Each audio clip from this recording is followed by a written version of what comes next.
Assalamualaikum warahmatullahi wabarakatuh. Perkenalkan, nama saya Gesti Femenia Rahma dengan NIM 63241166. Di sini saya akan menjelaskan penerapan fungsi linear dan non-linear dalam ilmu ekonomi.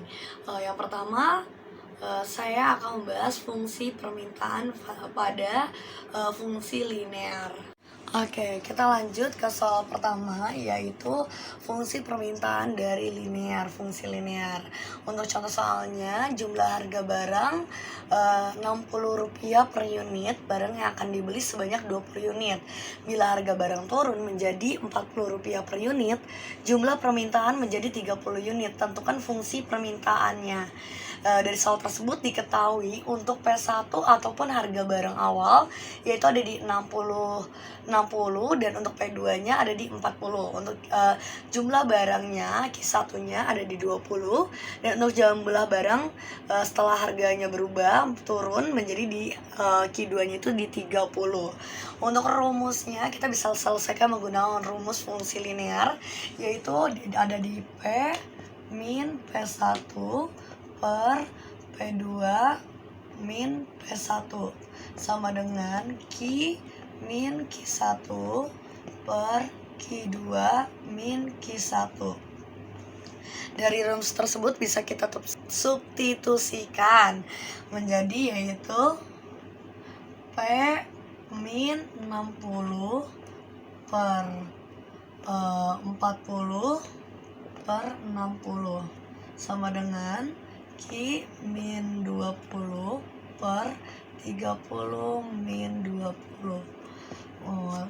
P per 60 sama dengan per min 20 sama dengan Q20 Q min 20 per 10. Oke, selanjutnya bisa kita kali silang untuk hasilnya.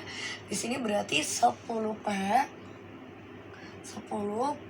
min 60 sama dengan min 20 Q min 20.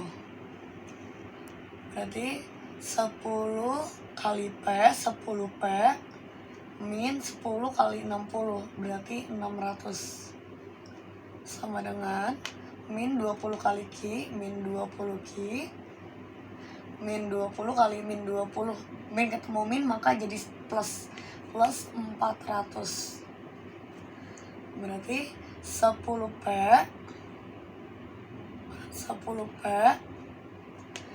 min 600 nya kita pindahkan, kita pindah ruaskan menjadi di min 20 Q plus 400 plus 600. Karena dia berubah pindah ruas, maka untuk bilangannya pun berubah ya menjadi positif. Oke, 10P sama dengan min 20 Q plus 1000. Di sini P sama dengan min 20 Q plus 1000 dibagi 10. P sama dengan min 20 Q plus 100. Maka ini hasil dari fungsi permintaannya seperti. Di sini saya ingin menjelaskan tentang fungsi penawaran pada tingkat harga, yaitu berupa 200 unit sebuah perpisahan penawaran produk sebanyak 75 unit. Akan tetapi jika harga dinaikkan menjadi 500 per unit, jumlah produk yang ditawarkan sebanyak 150 unit. Tentukan fungsi penawarnya. Dan sini kita diketahui P-nya yaitu 200 unit dan P2-nya 500 unit. Di satunya 75 unit, keduanya 160 unit. Nah, dan di sini kita ingin menerangkan rumusnya, yaitu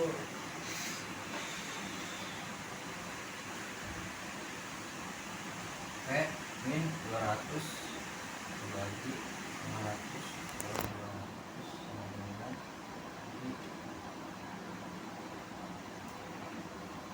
P min 75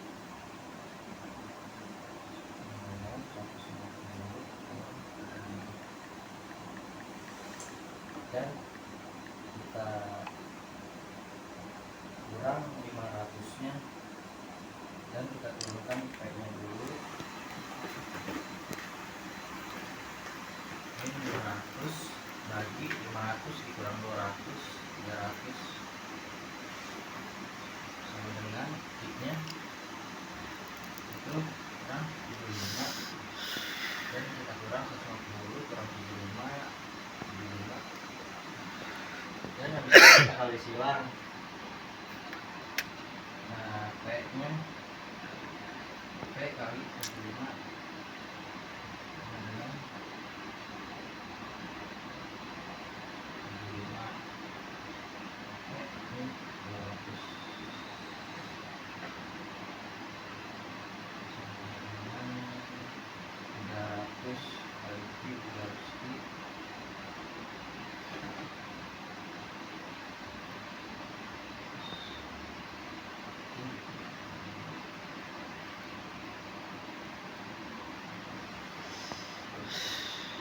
dan kita turunkan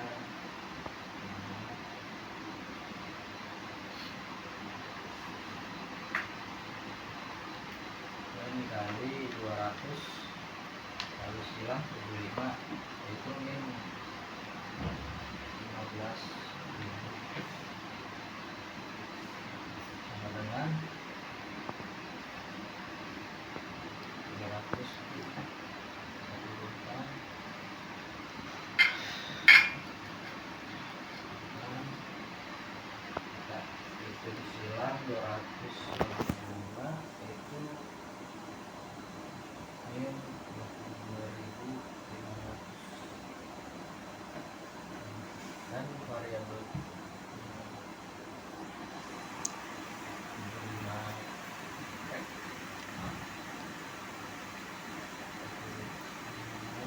300 nya kita turunkan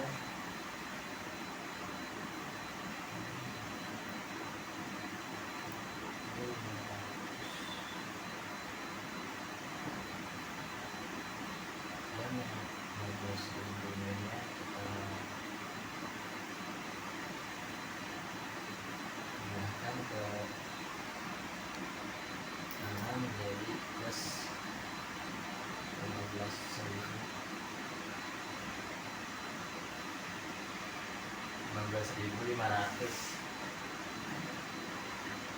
dan 75 P nya kita turunkan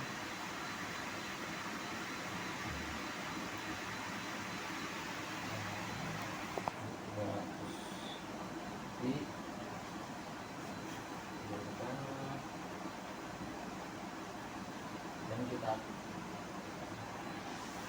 kurang min 22.500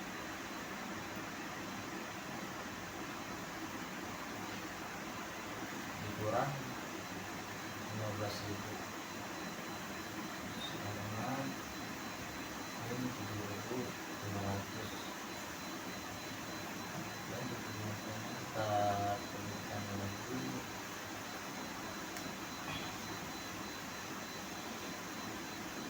dan 300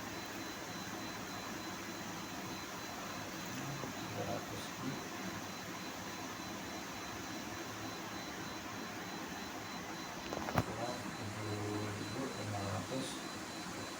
dan dibagi 75 ini kita turunkan lagi dan kita bagi hasilnya yaitu 300 Q bagi 75 sama dengan 4 Q dan min 7.500 kita bagi 75 sama dengan 100 jadi jumlahnya itu yaitu 4 min 100. Cukup sekian yang saya sampaikan. Wassalamualaikum warahmatullahi wabarakatuh. Oke, di sini saya akan mencari keseimbangan nilai pasar, fungsi permintaan, dan penawaran yang sudah diketahui.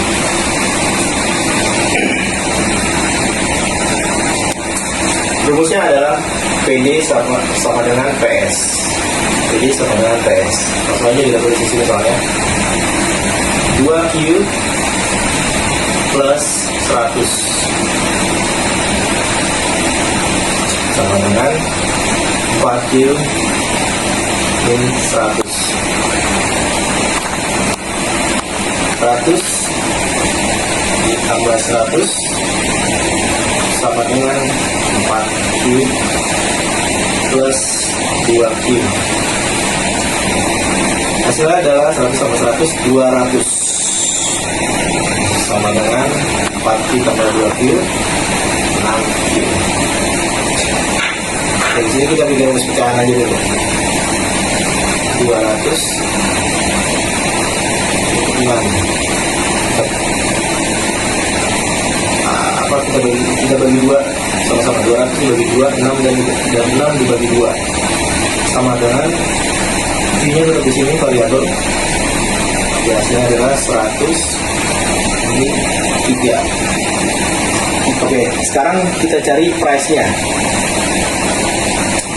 Oke, P-nya adalah price sama dengan minus 2Q plus 100.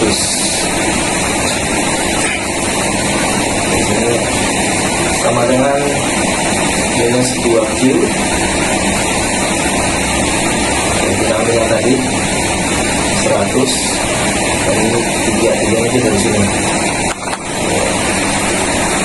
plus 100. Hasilnya adalah 100 per 3. Oke, segitu aja. Terima kasih. Di sini saya akan menjelaskan tentang pengaruh pajak pada keseimbangan pasar. Di sini ada fungsi permintaannya.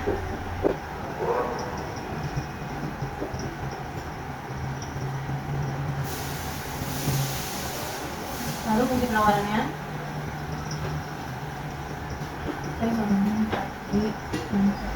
Lalu pajak yang dikenakan sebesar 4 rupiah. Saya menggunakan 4 ditambah 4 karena pajaknya itu 4 rupiah sama dengan 4 min 96. Kita pakai persamaan ini. Lalu kita masukkan saja dari persamaan fungsi permintaan dan penawarannya. Tapi yang dirubah fungsi penawarannya pakai yang setelah ditambah oleh pajak. Ini 96.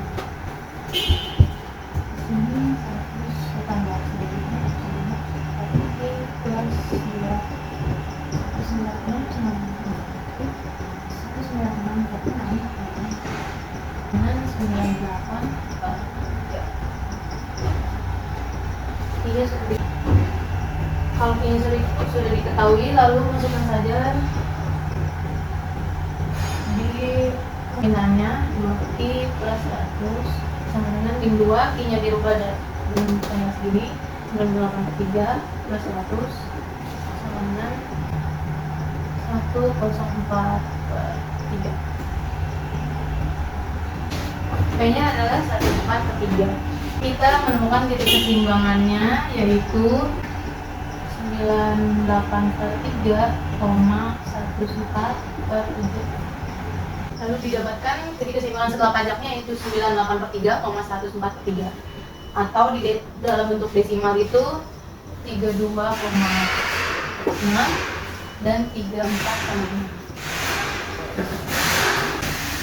Lalu kita akan masuk ke fungsi non linear.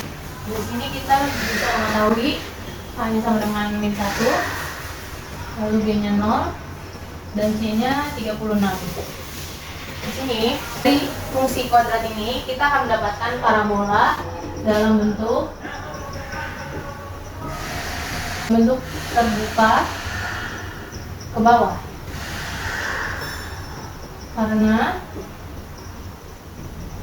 A kurang dari 0. Lalu kita cari titik potong dari sumbu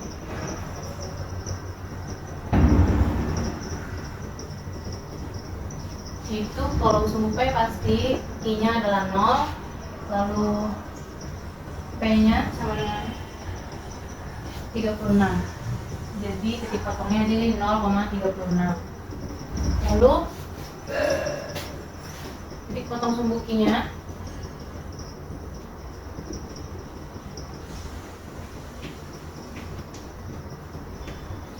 jika disumbuki pasti P sama dengan 0, lalu kita masukkan persamaan ini. 0 sama dengan 36 min Q kuadrat. Akan rumus ABC yaitu min B plus minus akar dari B kuadrat min 4AC per 2. Itu sama dengan B nya itu 0 plus minus akar dari 0 per 2 min 4, A nya itu min 1, lalu kali dengan 36 per 2 dikali min 1. Jadinya 0 plus minus akar 0 tambah 1 per 4 per min 2. Lalu 0 plus minus 12 min 2. Ini kita bisa menentukan Q1 dan Q2 nya, yaitu 0 min 12 per min 2 dan 0 plus 12 min 2 sama dengan ini 6, lalu ini min 6. Kita sudah menemukan titik potongnya dari di sumbu Q, yaitu 0,0 dan min 6,0. Mendapatkan titik potong di sumbu P dan Q, lalu kita akan mencari titik puncak. Untuk mencari titik puncaknya itu menggunakan rumus ini, lalu dimasukkan saja min B nya itu 0 per 2 dikali 1, 0,42 min 4 dikali min 1 min dan 36 per min 4 dikali min 1 sama dengan ini 0 kali 2, 0 min plus 144 per min 4. Ini 0,144 per 4 yaitu 36. Titik puncaknya yaitu 0,36. Dapatkan titik-titik di atas ini, lalu kita buat kurvanya.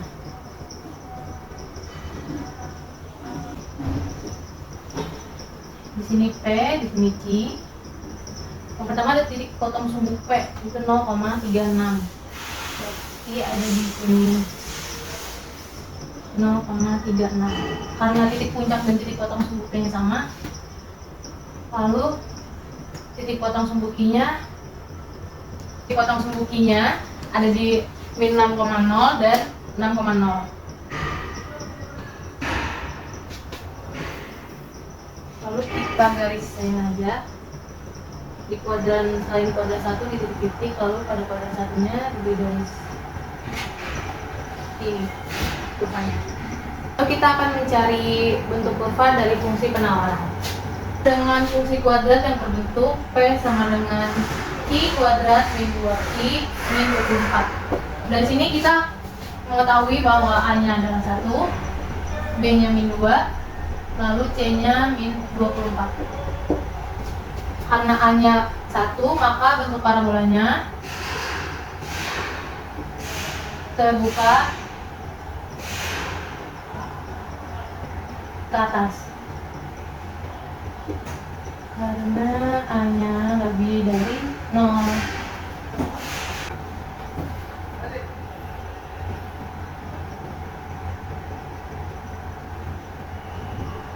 I nya adalah 0, P nya sama dengan min 24, lalu didapatkan titiknya 0, min 24. Lalu kita cari titik potong di sumbu Q nya adalah 0, lalu dimasukin aja rumus fungsi kuadratnya, yaitu Q pangkat 2 min 2Q min 24. Dari sini kita akan menggunakan rumus faktorisasi, yaitu Q min 4 dan Q plus 6. Dari sini kita akan mendapatkan hasilnya 4 kalau yang kemudian adalah min 6. Jadi titik-titik potong disumbuki yaitu 4,0 dan min 6,0.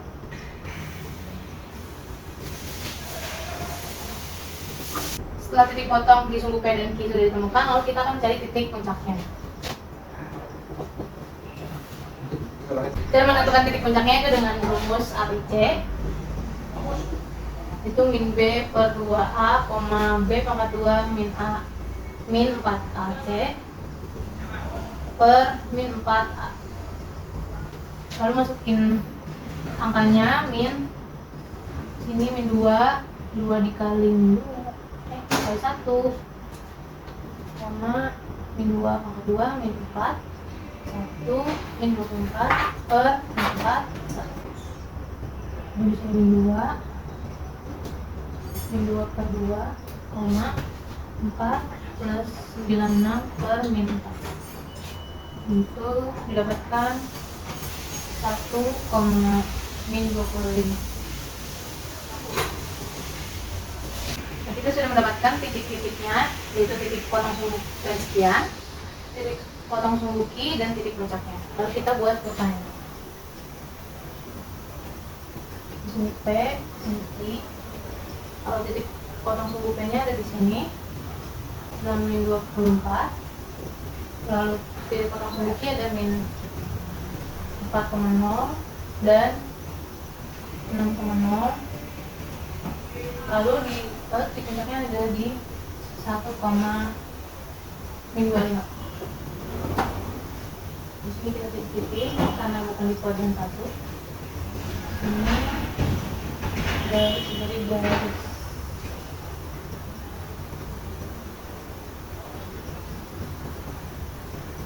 Ini adalah bentuk kurva dari fungsi penawaran. P sama dengan Q kuadrat min 2Q min 20. Nah, itu dia penerapan-penerapan pada fungsi linear maupun non linear dalam ekonomi. Sekian, wassalamualaikum warahmatullahi wabarakatuh.